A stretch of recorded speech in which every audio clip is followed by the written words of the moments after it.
by planting a sign in early October supporting Joe Biden on a country road near her Minnesota dairy farm. Meg Stuedemann initially stood out from her neighbors. The 54-year-old, who runs Derrydale Farm in Belle Plaine with her husband, supports the former vice president, a Democrat, for president because of his pledges to combat climate change and promote renewable energy. Signs for Biden's Republican rival, President Donald Trump, still prevail in their part of rural south-central Minnesota. But as the November 3rd election day nears, more Biden signs have cropped up, Stuedemann said, dotting the countryside with blue. "Out here, you feel like you're alone in supporting Biden," said Stuedemann, who doesn't recall seeing a single sign for Democratic candidate Hillary Clinton 4 years ago. "But then you look around and begin to realize, you're not. Each sign you see, you sit up a little straighter and think, maybe things are going to change."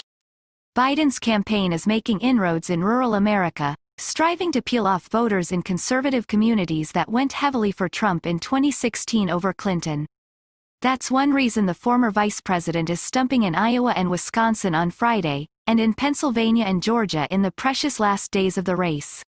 Although Biden is unlikely to capture majorities of rural voters, whose surveys show strongly favor Trump, his campaign sees cutting into the president's margins as essential in battleground states where the candidates are polling even or are separated by single digits. "You cannot win the presidential race if you ignore rural voters," Tom Vilsack, a former Iowa governor and U.S. Agriculture Secretary who is campaigning for Biden, told Reuters. Trump's campaign is seeking to energize these and other voters in his base, touching down this week in Wisconsin and Pennsylvania, where he narrowly won in 2016, and visiting Iowa earlier in the month. "We've had a permanent presence in key states around the country for years that has allowed us and the president to connect with rural voters on a personal level about the issues that matter," Samantha Zager, Deputy National Press Secretary for the Trump campaign, said in a statement. "As a result, the Trump campaign is confident that we'll win with rural Americans, and we're not ceding any ground because we know Biden's failed record on trade and his plans to destroy rural access to health care would disproportionately hurt these hardworking families." Polls point to some openings for Democrats. A recent Reuters Ipsos poll, for instance, reveals that the number of rural Americans who believe the country is headed in the right direction dropped from 41% in March to less than a third in mid-October. In 2016, Clinton's campaign largely surrendered farm state voters to Republicans, helping to fuel Trump's White House win, as well as sweeps of the House and Senate. Biden's team is determined not to make the same mistake. In Iowa and Wisconsin, where Trump beat Clinton in 2016 by nearly 10 percentage points and less than 1 point, respectively, Biden's campaign has touted his support for corn-based biofuels for weeks on rural radio and local television stations. L1N29B1Q9 biofuel plants are an important source of demand for farmers' corn, used to make ethanol. Trump's Environmental Protection Agency has angered growers by exempting oil refiners from requirements to add ethanol to their gasoline. When the cash-strapped Trump campaign canceled millions of dollars in TV advertisements in Iowa last month, the Biden campaign snapped up those spots, according to Biden's advisors. Among their goals, to reach farmers spending long days inside their combines as they harvest their corn and soybeans. And as former President Barack Obama's campaign did in 2008, the Biden campaign set up rural councils in 6 battleground states, dedicating staff to work on rural messaging and voter outreach. By reviving the councils abandoned by the Clinton campaign, Democrats hope to be competitive in legislative and local races as well as the presidential contest. Cracks in the fortress rural America remains Trump country. Nationally, voters who identify as living in rural areas support Trump over Biden by 19 percentage points, up from a 14-point advantage in March, according to Reuters Ipsos polls. Perhaps bolstering that lead was China's move, following an interim trade deal with Washington in January, to increase soy and corn purchases this summer and fall. Commodity prices rose to multi-year highs and brought some financial relief to the Midwest. That was reassuring news to some rural Republicans, who had been rankled by Trump's trade war with China, which cost U.S. grain farmers billions of dollars in lost sales. Other farmers have never wavered in their support for their president's policies, including the trade war, touting their views in coffee shops, on Twitter and with flags on their trucks and tractors. "China was taking advantage of us forever," said Gary Vetter, 60, who raises cattle and grows corn, soybeans and alfalfa in Westside, Iowa. "At least Trump is active and trying to do something. But there are cracks in Trump's rural fortress, especially in areas hit hard by the coronavirus. In Wisconsin, for instance, where hundreds of people have been recently hospitalized, Trump's lead among rural voters shrank to 2 points in polls conducted October 20–26, from 9 points a month earlier, according to the Reuters Ipsos polls.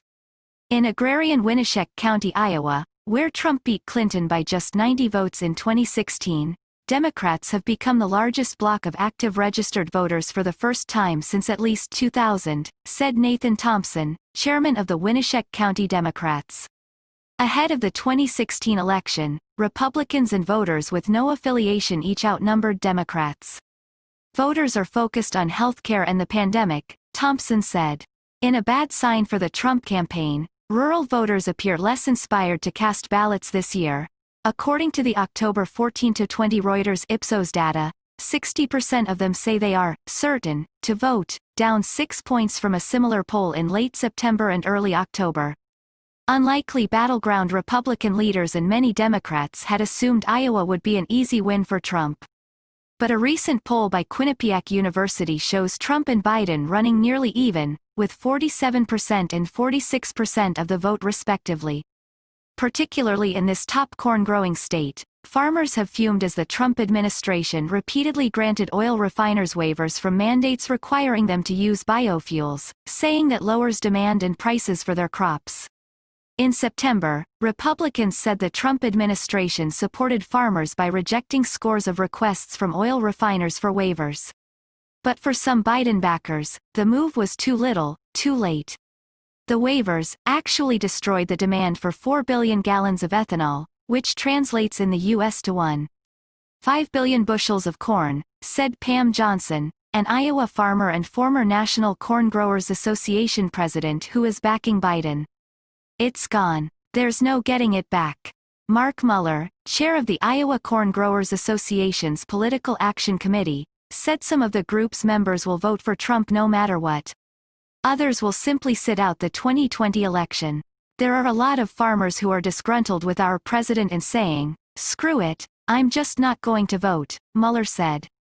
With urban and minority voters vastly favoring Biden, more farming families moving to Biden or sitting out the election could tip states like Iowa in his favor. In Minnesota, Stuedemann, the dairy farmer, said Biden is simply better behaved. She also supports his climate plan.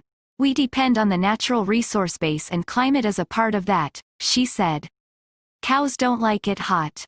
Stuedemann explained that climate affects crop disease, animal health and animal production. She said she was embarrassed. Trump withdrew from the Paris Agreement, a global pact to fight climate change.